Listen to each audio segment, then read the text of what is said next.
नमस्कार मित्रों, स्वागत है आपका एक बार फिर आपके अपने YouTube channel Atharva civil classes में। ये हमारी सामान्य विज्ञान की दूसरी क्लास है। इसके पहले मैं एक क्लास चैनल पर अपलोड कर चुका हूं, जो अगर आपने अभी तक नहीं देखी है तो उस क्लासेस को भी एक बार आप जरूर देखिएगा। आज की क्लास में हम देखेंगे सामान्य विज्ञान के कुछ अति महत्वपूर्ण प्रश्न। तो आइए समय व्यर्थ ना करते हुए शुरू करते हैं आज की हमारी क्लास। पहला प्रश्न है, पक्षियों के अध्ययन के विज्ञान को क्या कहा जाता है? तो याद रखिएगा, पक्षियों के अध्ययन के विज्ञान को ऑर्नियोलॉजी कहा जाता है।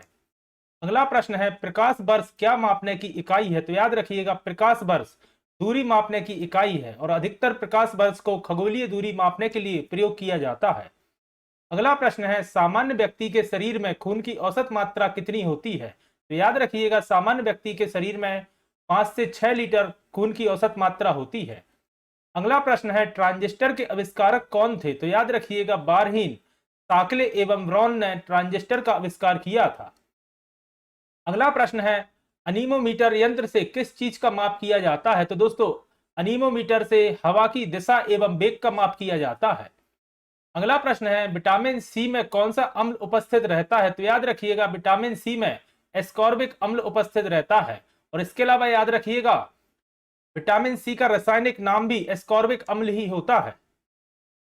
अगला प्रश्न है, ध्वनि किस रूप में यात्रा करती है? तो दोस्तों, ध्वनि अनुदैर्ध्य तरंगी गति में यात्रा करती है।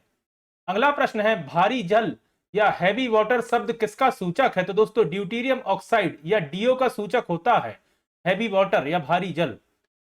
अगला प्रश्न है, बर्फ पानी पर तैरता है क्योंकि दोस्तों, बर्फ का घनत्व पानी के घनत्व से कम होता है, इस वजह से बर्फ पानी पर तैरता है।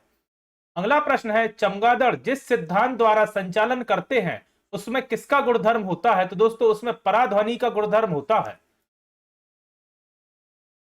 अगला प्रश्न है, विटामिन डी की कमी पूरा करने के लिए भोजन में किसकी प्रचुर मात्रा होनी चाहिए? तो याद रखिएगा, विटामिन डी का तो मुख्य स्रोत होता है सोलर एनर्जी या सनलाइट, लेकिन प्रश्न में पूछा गया है भोजन में, तो भोजन में मछली का तेल, अंडा तथा दुग्ध विटामिन डी के मुख्य स्रोत होते हैं। इसके अलावा याद रखिएगा, विटामिन डी का रासायनिक नाम होता है कैल्सीफेरोल। अगला प्रश्न है, उत्पाद कार्बन डाइऑक्साइड का ठोस रूप क्या कहलाता है? तो दोस्तों, इसे ही सूखा बर्फ या ड्राई आइस कहा जाता है। अगला प्रश्न है, धनवंतरी पुरस्कार किस क्षेत्र में उल्लेखनीय कार्य हेतु दिया जाता है? तो याद रखिएगा, धनवंतरी पुरस्कार औषधि के क्षेत्र में उत्कृष्ट कार्य करने के लिए दिया जाता है। अगला प्रश्न है, अरहर, सोयाबीन, मूंगफली और दूध में से प्रोटीन का सबसे अधिक समृद्ध स्रोत क्या है? तो याद रखिएगा, प्रोटीन का सबसे अच्छा स्रोत सोयाबीन होता है। अगला प्रश्न है, प्रकाश संश्लेषण की दर किस रंग के प्रकाश में सबसे अधिक होती है? तो काफी कॉमन प्रश्न है, पहले कई एग्जाम से पूछा जा चुका है। और याद रखिएगा, लाल रंग के प्रकाश में प्रकाश संश्लेषण की दर सर्वाधिक होती है। अगला प्रश्न है, एक मोटर व्हीकल के पीछे की चीजें दिखाने वाले दर्पण कैसा होता है? तो याद रखिएगा, एक मोटर व्हीकल में पीछे की चीजें दिखाने वाला दर्पण होता है उत्तल दर्पण। अगला प्रश्न है, डायोड का इस्तेमाल किस लिए किया जाता है? तो दोस्तों, परिशोधन के लिए डायोड का इस्तेमाल किया जाता है। अगला प्रश्न है, कृत्रिम उपग्रह के जरिए संचार में किन तरंगों का प्रयोग किया जाता है? तो याद रखिएगा, सूक्ष्म तरंगें या माइक्रोवेव्स का उपयोग किया जाता है कृत्रिम उपग्रह यानी कि आर्टिफिशियल सैटेलाइट में। अगला प्रश्न है, रक्त के स्कंदन में कौन सहायता करता है? तो दोस्तों, याद रखिएगा, रक्त प्लेटलेट्स एवं विटामिन के रक्त के स्कंदन में सहायता करते हैं। अगला प्रश्न है, भारत में किसने परमाणु अंतर्मुखी विस्फोट की तकनीक विकसित की थी? तो दोस्तों, आप सभी जानते हैं, डॉक्टर होमी जहांगीर भाभा ने भारत में परमाणु अंतर्मुखी विस्फोट की तकनीक विकसित की थी। अगला प्रश्न है, डायनामाइट में मुख्य रूप से क्या पाया जाता है? तो दोस्तों, डायनामाइट में मुख्य रूप से नाइट्रोग्लिसरीन पाया जाता है, जो कि एक विस्फोटक का कार्य करता है। अगला प्रश्न है, एम्पियर सेकंड किसका मात्रक है? तो दोस्तों, एम्पियर सेकंड आवेश की मात्रा का मात्रक है। अगला प्रश्न है, इलेक्ट्रॉन वोल्ट किसका मात्रक है? तो दोस्तों, याद रखिएगा, इलेक्ट्रॉन वोल्ट ऊर्जा का मात्रक होता है। अगला प्रश्न है, फाइकोलॉजी में किसका अध्ययन किया जाता है? तो याद रखिएगा, फाइकोलॉजी में शैवाल का अध्ययन किया जाता है।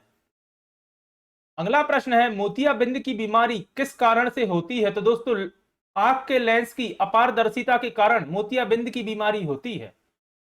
अगला प्रश्न है, विद्युत बल्ब की ज्योति दक्षता का मात्रक क्या है? तो दोस्तों, ल्यूमेन वाट विद्युत बल्ब की ज्योति दक्षता का मात्रक होता है। अगला प्रश्न है, किस वायु प्रदूषण के कारण अम्लीय वर्षा यानी कि एसिड रेन होती है? तो याद रखिएगा नाइट्रस ऑक्साइड एवं सल्फर डाइऑक्साइड के कारण अम्लीय वर्षा या एसिड रेन होती है। अगला प्रश्न है, शरीर में एनीमिया रोग किस कारण से उत्पन्न होता है? तो दोस्तों शरीर में आयरन की कमी से हीमोग्लोबिन की कमी होती है और जिस कारण से रक्त की कमी होती है जिसे एनीमिया रोग कहा जाता है। अगला प्रश्न है, नीम का पेड़ अपनी किस विशेषता के कारण विश्व का ध्यान अपनी ओर आकर्षित कर रहा है? तो दोस्तों कीटनाशक का स्रोत होने के कारण नीम का पेड़ विश्व का ध्यान अपनी ओर आकर्षित कर रहा है। अगला प्रश्न है, मनुष्य में छोटी आंत किसके लिए होती है? तो दोस्तों अवशोष के लिए होती है मनुष्य में छोटी आंत। याद रखिएगा मनुष्य में छोटी आंत में ही मुख्य रूप से भोजन का पाचन होता है। अगला प्रश्न है, पॉलीग्राफ किसके लिए प्रयोग में लाया जाता है? तो दोस्तों पॉलीग्राफ टेस्ट झूठ बोलने वाले का पता लगाने के लिए प्रयोग किया जाता है। अगला प्रश्न है, आंख के स्वस्थ कार्य करने में कौन सा विटामिन सहायता करता है? तो दोस्तों विटामिन ए सहायक होता है आंख के स्वस्थ कार्य करने में। इसके अलावा विटामिन ए का रासायनिक नाम याद रखिएगा रेटिनॉल, विटामिन ए का रासायनिक नाम है। अगला प्रश्न है, सागों में सबसे अधिक पाया जाने वाला तत्व कौन सा है? दोस्तों साग या हरी पत्तीदार सब्जियों में लोहा यानी कि आयरन सर्वाधिक मात्रा में पाया जाता है। अगला प्रश्न है, पोलियो किसके कारण से होता है? तो दोस्तों काफी महत्वपूर्ण प्रश्न है, पहले कई एग्जाम्स में पूछा जा चुका है और याद रखिएगा विषाणु यानी कि वायरस के कारण से पोलियो का रोग होता है। अगला प्रश्न है, पेसमेकर का क्या कार्य है? तो दोस्तों दिल की धड़कन प्रारंभ करना पेसमेकर का कार्य है। पेसमेकर एक आर्टिफिशियल डिवाइस होता है जो कि दिल की धड़कन को मेंटेन करने के लिए लगाया जाता है। अगला प्रश्न है, सिरका यानी कि विनेगर का मुख्य अंग क्या होता है? तो दोस्तों एसिटिक एसिड मुख्य रूप से विनेगर में पाया जाता है।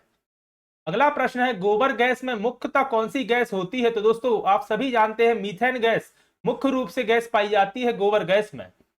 अगला प्रश्न है, प्लास्टर ऑफ पेरिस जमाने के लिए क्या आवश्यक है? तो दोस्तों जलीय योजन द्वारा अन्य hydrogen banana plaster of Paris जमाने के लिए आवश्यक होता है। अगला प्रश्न है, ट्रांसफार्मर क्या कार्य करता है? तो दोस्तों यह एसी वोल्टता को घटाता और बढ़ाता है और अगर सरल शब्दों में कहें तो वोल्टेज को मेंटेन करता है ट्रांसफार्मर। अगला प्रश्न है, वायु में ध्वनि का वेग तापमान पर किस प्रकार निर्भर करता है? तो दोस्तों वायु में ध्वनि का वेग तापमान घटने पर घट जाता है एवं तापमान बढ़ने पर बढ़ जाता है। अगला प्रश्न है, एक मानव में औसत हृदय स्पंद की संख्या का परिसर कितना होता है? यानी कि पूछा गया है कि हृदय कितनी बार धड़कता है? तो याद रखिएगा 71 से 80 बार और अगर एग्जैक्ट आपसे फिगर पूछा जाए तो 72 बार इसका सही जवाब होगा। अगला प्रश्न है, पारिस्थितिक तंत्र में नाइट्रोजन का परिसंचरण कर किसके द्वारा होता है? तो दोस्तों पारिस्थितिक तंत्र में नाइट्रोजन का परिसंचरण जीवाणु द्वारा होता है। अगला प्रश्न है, मछलियों के यकृत तेल में किस विटामिन की प्रचुरता होती है? तो याद रखिएगा फिश लीवर ऑयल या मछलियों के यकृत तेल में विटामिन डी की प्रचुरता होती है। अगला प्रश्न है, किस अम्ल का प्रयोग अस्कंदन कारक के रूप में मृदु पेय के निर्माण में किया जाता है? तो दोस्तों फॉस्फोरिक एसिड का प्रयोग किया जाता है। अगला प्रश्न है, ऑप्टिकल फाइबर का प्रयोग कहां होता है? तो दोस्तों एंडोस्कोपी में मुख्य रूप से ऑप्टिकल फाइबर का प्रयोग होता है। इसके अलावा सिग्नल ट्रांसफर की तकनीक जैसे कि internet cable, television cable, telephone या अन्य नेटवर्क्स की केबल में भी ऑप्टिकल फाइबर का प्रयोग किया जाता है। अगला प्रश्न है, पृथ्वी पर पड़ने वाले वायुमंडलीय दाब का क्या कारण है? तो दोस्तों मुख्य कारण गुरुत्वाकर्षण बल है पृथ्वी पर पड़ने वाले वायुमंडलीय दाब का। अगला प्रश्न है, किसी स्वस्थ मनुष्य के लिए स्वच्छ हवा की कितनी मात्रा आवश्यक होती है? तो याद रखिएगा 1000 घन फीट प्रति 10 सेकंड में एक स्वस्थ मनुष्य के लिए हवा की आवश्यकता होती है। अगला प्रश्न है, यूरिया में किस तत्व की मात्रा अधिक होती है? दोस्तों इस प्रश्न को स्टार मार्क कर लीजिएगा और याद रखिएगा यूरिया में नाइट्रोजन की मात्रा सर्वाधिक होती है। अगला प्रश्न है, सामान्य प्रयोग में आने वाला मसाला लौंग कहां से प्राप्त होता है? तो दोस्तों याद रखिएगा लौंग एक फूल की कली है। अगला प्रश्न है, कौन सी मुख्य धातु विशाल संख्या में स्वचालित वाहनों वाले नगर की वायु को प्रदूषित करती है? तो दोस्तों लेड धातु इसका सही जवाब है। इसके अलावा यह प्रश्न इस तरह से भी पूछा जाता है कि वाहनों से होने वाले प्रदूषण का मुख्य कारण क्या है? तो दोस्तों सीसा या लेड इसका मुख्य कारण होता है। अगला प्रश्न है, एस्ट्रोजन क्या है? तो याद रखिएगा एस्ट्रोजन एक स्त्रीलिंग हार्मोन होता है। अगला प्रश्न है परमाणु पायल का प्रयोग कहां होता है? तो दोस्तों नाभिकीय विखंडन के परिचालन में परमाणु पायल का प्रयोग किया जाता है। अगला प्रश्न है एंग्लो न्यूबियन किसकी एक नस्ल है? तो याद रखिएगा एंग्लो न्यूबियन बकरी की एक नस्ल होती है। अगला प्रश्न है नाभिकीय विखंडन में ऊर्जा किस रूप में निकलती है? तो दोस्तों याद रखिएगा नाभिकीय विखंडन में ऊर्जा ऊष्मा के रूप में निकलती है। अगला प्रश्न है अभिक्रिया में एक उत्प्रेरक का कार्य क्या होता है? तो दोस्तों यह अभिक्रिया की दर को बढ़ाना एक उत्प्रेरक का कार्य होता है। अगला प्रश्न है तापीय विद्युत को पैदा करने के लिए किस प्रकार का कोयला मुख्य रूप से प्रयुक्त होता है? तो याद रखिएगा थर्मल पावर प्लांट में लिग्नाइट कोयले का मुख्य रूप से प्रयोग किया जाता है। अगला प्रश्न है हमारे शरीर में आधारी उपापचय को नियंत्रित करने वाला हार्मोन किससे निकलता है? तो दोस्तों याद रखिएगा इसका सही जवाब है अबटू ग्रंथि, और अबटू ग्रंथि को ही थायराइड ग्लैंड कहा जाता है। अगला प्रश्न है अस्थि तथा हड्डियों के निर्माण और संप्रेषण में आवश्यक तत्व क्या होता है? तो याद रखिएगा कैल्शियम अस्थि या हड्डियों के निर्माण में आवश्यक तत्व होता है। अगला प्रश्न है सोल्डर किस धातु का मिश्रण है? तो दोस्तों सोल्डर लेड तथा टिन का मिश्र धातु होता है। अगला प्रश्न है कैरोसिन लैंप में चिमनी के नीचे छिद्र दिए होते हैं उनका क्या कार्य होता है? तो दोस्तों उनका कार्य होता है ऑक्सीजन की सप्लाई बनाए रखना। अगला प्रश्न है मानव शरीर का सामान्य तापमान कितना होता है? तो दोस्तों 37 डिग्री सेल्सियस या 98 डिग्री फ़ारेनहाइट सामान्य मनुष्य का तापमान होता है। तो दोस्तों ये थी हमारी सामान्य विज्ञान की दूसरी क्लास। आशा करता हूं आज की क्लास आपके लिए पसंद आई होगी। अगर आज की क्लास आपको पसंद आई है तो वीडियो को लाइक करें, कमेंट करें, और अगर आपने अभी तक अथर्व सिविल क्लासेस को सब्सक्राइब नहीं किया है तो चैनल को सब्सक्राइब करें और ज्यादा से ज्यादा लोगों तक शेयर करें। जल्दी ही फिर मिलता हूं अपनी अगली क्लास के साथ। धन्यवाद दोस्तों।